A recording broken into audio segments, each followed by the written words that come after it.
Hi everyone. This video walks through completing Packet Tracer Assignment 2.1.4.6, Navigating the iOS. This lab assignment is a part of the Cisco R&S Intro to Networks Cisco Networking Academy curriculum. Before you start this lab, be sure to extract your files if they are zipped up in a student data file folder. Failure to extract them first before starting will prevent you from being able to save your progress. So be sure to extract them if necessary first. Now, in this lab assignment, you will open up the packet tracer assignment, and these are the two screens that you will get. You have the instructions over to the right and the packet tracer configuration window, if you will, to the left. Now there is also another file that is a PDF file that is labeled 2.1.4.6 as well. Those are for your benefit if you would like to print them off. Most labs we have, you don't have to submit the PDF back as well, but just make sure, check your instructions in Moodle. It will always specifically say if you need to. For this particular lab, you don't. They're just the instructions. So I've got my window open, my files extracted, everything, and I'm ready to start working. So up here at the top, it first tells us in step one to connect PC1 to S1 using a console cable. Now, down to the left in Packet Tracer, you'll see an orange lightning bolt symbol. That is our connections or our cables button. There are an array of cables here from a USB, octal cable, coax cable, a regular phone line, fiber, copper crossover, copper straight through, and console. And there's a lot of different ones. There's some couple serial cables here as well. We'll get to use all of those eventually as you take more and more courses through the Cisco Networking Academy curriculum. But right now we're looking for the console cable, which is this blue one. And if you hover your mouse over it, it tells you what it is down here. So we're going to click on that, and it says to click the select the light blue cable, click PC1, and I get a list of connections that I can plug it into. Okay, it wants me to put it in the RS-232 port. That is where I plug in a console cable. Now you'll notice here it has some USB ports on the computer and a fast Ethernet 0. If you were plugging your computer into like a switch or a modem or something like that, you would probably use the fast Ethernet for internet purposes. That's what we're used to. But we're going to plug this one into the RS-232 connection. Plug the other end. When we click on S1, you'll notice there's a console port as well as 24 fast Ethernet ports. A switch's operation is to provide a lot of different ports for computers to be able to plug into so they can have internet access. So you've got a lot there, and then 2 gigabit ones. So we're going to choose the console one up here at the top. The console port is called an out-of-band connection.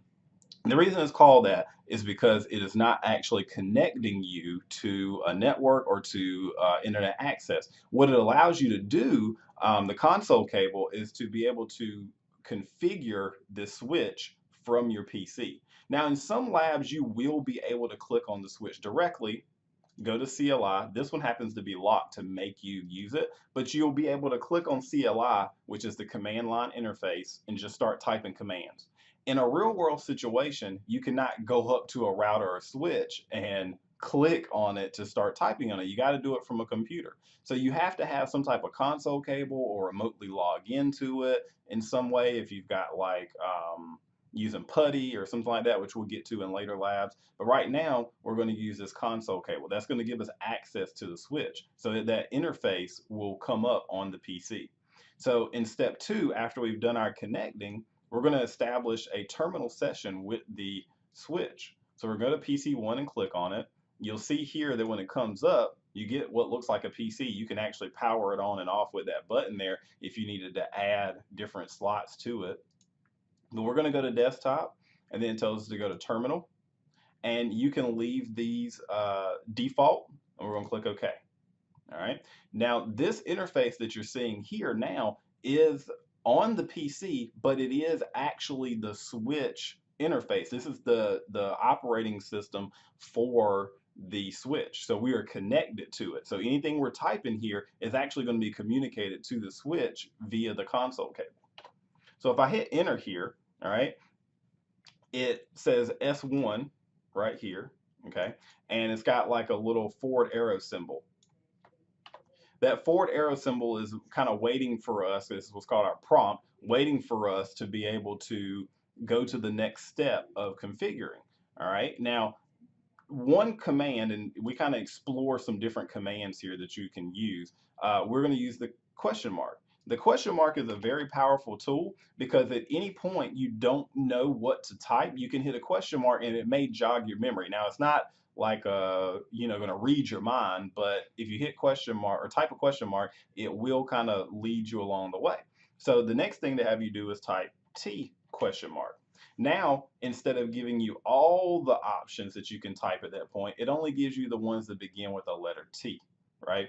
So if you type TE, hit question mark, it's going to limit it even now to just ones that start with TE, which is telnet and terminal, right? So commands are also case sensitive. So that's one thing you need to know when typing commands in the Cisco iOS. So make sure you know how to do that. Now, the majority of the time when you are here with just the little wicket or forward arrow symbol, as we like to call it, the main thing you want to do is type enable. Okay. Now you can shorten commands as well. So I'm just going to do EN and you'll learn which ones you can shorten and which ones you can't. Now, when you do that and press enter, you notice that you now have a pound symbol. All right, this is privileged exec mode. There's a couple of different things you can do from privileged exec mode, like, again, you can type another question mark and see what all is here. Now, if you ever see that it says more, you'll just want to either hit the down arrow or you can hit space bar and it will come up with more options. But the main thing a lot of people do is show run or show running config here. It will show you all of your ports here, whatever has been configured on the router or the router or switch. These commands also work on a router. Some commands are only specific to routers and switches depending on what you're configuring, but this general stuff is the same for both. Okay, you see they put a default gateway IP address here. All right, so typing enable is or show command is what we call them. Show, and then there's a lot of those. You can show all of this information. It's kind of like finding out information about the switch or the router. Okay. Now the next step in configuring would be the global configuration mode. So if I type config T or configure terminal, that's what they have you do here. It's just a shortcut term. You see now it says config before the pound symbol. Now this is where you do your configurations. If you need to set IP addresses, if you need to go into an